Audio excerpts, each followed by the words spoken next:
Video like जरूर कर लीजिए और ऐसे वीडियो लगातार फ्री में पाने के लिए चैनल को तुरंत सब्सक्राइब कर लीजिए और बेल आइकन को जरूर टैप कर लीजिए ताकि आगे भी सारे वीडियो आपको मिलते रहे। यूट्यूब में फॉलो करते हैं तो प्लीज ये वाला फ्री टेलीग्राम चैनल जरूर ज्वाइन कर लीजिएगा। सारे नोटिफिकेशन सारे अपडेट यहीं पे आते हैं, ध्यान रखिए।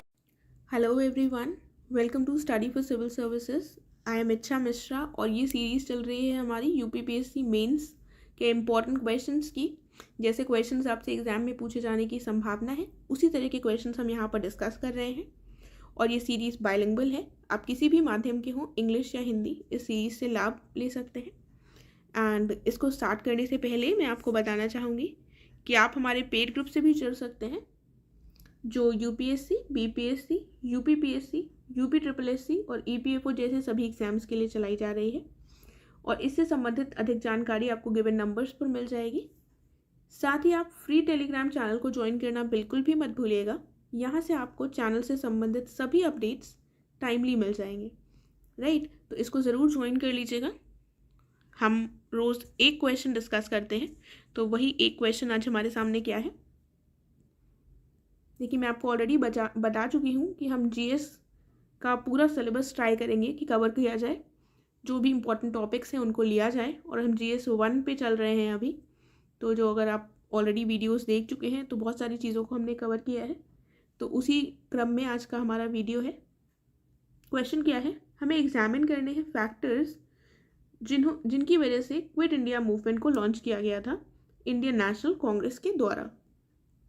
देखिए, ऐसे क्वेश्चन पढ़ने में तो बहुत आसान लगते हैं, लेकिन अगर आप लिखने बैठेंगे तो आपको याद नहीं आएंगे फैक्टर्स। ठीक है, आपको लगेगा कौन से फैक्टर्स थे, तो मुश्किल होता है ऐसे क्वेश्चंस को आंसर करना। लेकिन ये देख के पढ़ने में लगेंगे अरे ये तो बहुत आसान है। तो इसमें क्वेश्चन में साफ लिखा हुआ है, हमें फैक्टर्स बताने हैं जिनकी वजह से भारत छोड़ो आंदोलन को शुरू किया गया था। इंट्रोडक्शन में हम क्विट इंडिया मूवमेंट के बारे में ही बताएंगे, यानी कि भारत छोड़ो आंदोलन के बारे में। हम ऐसे लिख सकते हैं कि जो लॉन्च हुआ था क्विट इंडिया मूवमेंट का इंडियन नेशनल कांग्रेस के द्वारा, ये एक वाटरशेड मूवमेंट था हिस्ट्री ऑफ इंडिया में, यानी कि भारतीय इतिहास में ये एक काफ़ी बड़ा ऐतिहासिक क्षण था। ठीक है, और महात्मा गांधी ने इसको 8 अगस्त 1942 को शुरू किया था, राइट? इस तरह से हमारा इंट्रोडक्शन हो सकता है। अब बॉडी में हमको क्या लिखना है, बॉडी में हमको डायरेक्टली फैक्टर्स बताने हैं। ठीक है, कौन से फैक्टर्स हैं? पहला फैक्टर क्या हो जाएगा, विश्व युद्ध शुरू हो गया था। द्वितीय विश्व युद्ध 1939 में शुरू हो गया था और जो सिचुएशन थी वो काफ़ी ज़्यादा ख़राब हो गई थी।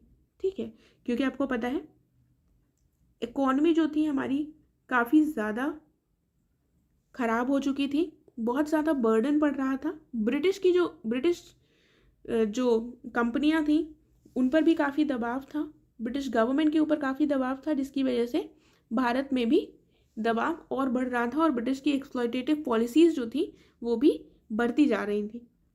ठीक है, और इन्होंने भारतीयों को शामिल कर लिया था, बिना भारतीयों की राय जाने भारतीयों को विश्व युद्ध में शामिल कर लिया गया था और ब्रिटिश गवर्नमेंट के द्वारा ड्रैकोनियन मेजर्स उठाए जा रहे थे सिविल लिबर्टीज़ को कर्टेल करने के लिए, यानी कि जो नागरिक स्वतंत्रताएं थी उनका दमन करने का ब्रिटिश सरकार के द्वारा सख्ती से प्रयास किया जा रहा था।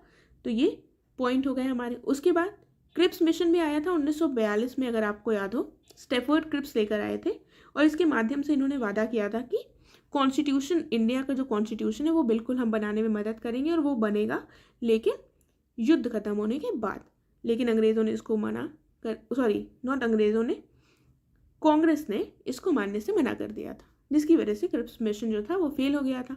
उसके बाद हम देखते हैं कि गांधी जी को ऐसा लगने लगा कि ये जो फैक्टर्स थे, द्वितीय विश्व युद्ध शुरू हो गया था, ब्रिटिश की जो पॉलिसीज़ थी वो बिगड़ती जा रही थी, क्रिप्स मिशन भी फेल हो गया था। तो गांधी जी को लगा कि अब ऐसा पॉइंट आ गया है कि ब्रिटिशर्स पर अगर दबाव बनाना है तो एक मास मूवमेंट लॉन्च कर देना चाहिए। ठीक है, तो ऐसी परिस्थिति को देखकर उनको लगा कि ये सही समय है। ठीक है, क्योंकि लोगों में बहुत ज़्यादा असंतोष दिखाई दे रहा था, जन असंतोष काफ़ी बढ़ चुका था और उनको लगा ये सही समय है एक जन आंदोलन लॉन्च करने का। तो ये भी एक फैक्टर था क्विट इंडिया मूवमेंट को लॉन्च करने के लिए। उसके बाद और क्या पॉइंट्स थे, हमने ऑलरेडी देखा जो ब्रिटिश की पावर थी वो घटती जा रही थी। इस समय पर स्टार्टिंग में इनिशियल ईयर्स में जो ब्रिटिश साइड की जो पावर्स थी, यानी कि जो एलाइड कंट्रीज़ थी, उनके ऊपर काफ़ी ज़्यादा स्ट्रेस हो गया था। जापान और जर्मनी जैसे देश उन पर हावी हो रहे थे, और जापान जो था ये नॉर्थ और ईस्टर्न बॉर्डर्स तक आ गया था भारत के 1939 तक। और यहाँ तक कि इंडियन जो पॉपुलेशन थी वो भी काफ़ी ज़्यादा घबरा गई थी। क्यों घबरा गई थी? क्योंकि इनको डर लग रहा था कि जापान ने कई सारे साउथ ईस्ट एशियन कंट्रीज़ जो थे वहाँ पर उनकी कॉलोनीज़ पर कब्जा कर लिया था। तो इनको डर था कहीं ऐसा ना हो कि हम ब्रिटिश से छुटकारा पाकर जापान के अंतर्गत आ जाएं, ठीक है। और इनको ये भी डर था कि ब्रिटिश हमको जापान के खतरे से बचा पाएंगे, राइट।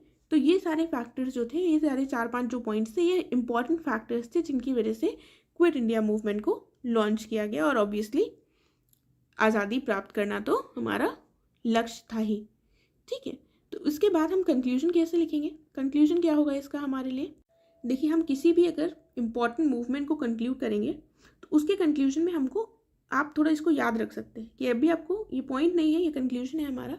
तो जब हम कंक्लूड करेंगे तो हम ऐसे लिख सकते हैं कि वो मूवमेंट जो उसके इमीडिएट रिजल्ट्स थे उसको पाने में सक्सेसफुल नहीं रहा, लेकिन लंबे समय के अंतराल में अगर हम देखें तो ये काफ़ी महत्वपूर्ण रहा पूरी फ्रीडम स्ट्रगल में, ठीक है। लोगों को जागरूक करने में काफ़ी इसने मदद करी, ठीक है। इस तरह से हम अपना कंक्लूजन दे सकते हैं। मैंने थोड़ा कॉमन बताया है। अब यहाँ पर देख लेते हैं हमने क्या लिखा है।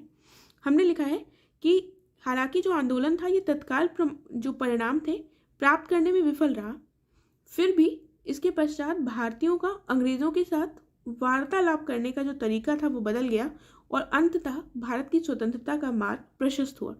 देखिए, ये इमीडिएटली तो नहीं क्विट करवा पाया था अंग्रेज़ों से भारत को, लेकिन एक नज़रिया बदल गया था, लोगों में एक जोश आ गया था, जो नेशनल कॉन्शियसनेस थी वो एक नेक्स्ट लेवल पर पहुंच चुकी थी।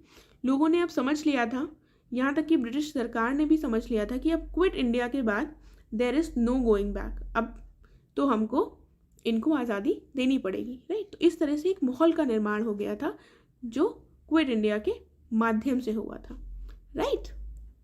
तो ये हमने डिस्कस कर लिया क्वेश्चन। इसमें हम इसी तरह से कंक्लूड कर सकते हैं, इंट्रोडक्शन पॉइंट्स ऐसे दे सकते हैं। अगर आपको कोई कन्फ्यूजन हो, कोई क्वेश्चन हो तो आप कमेंट करके पूछ सकते हैं। हम नेक्स्ट लेक्चर में मिलेंगे। Thank you so much.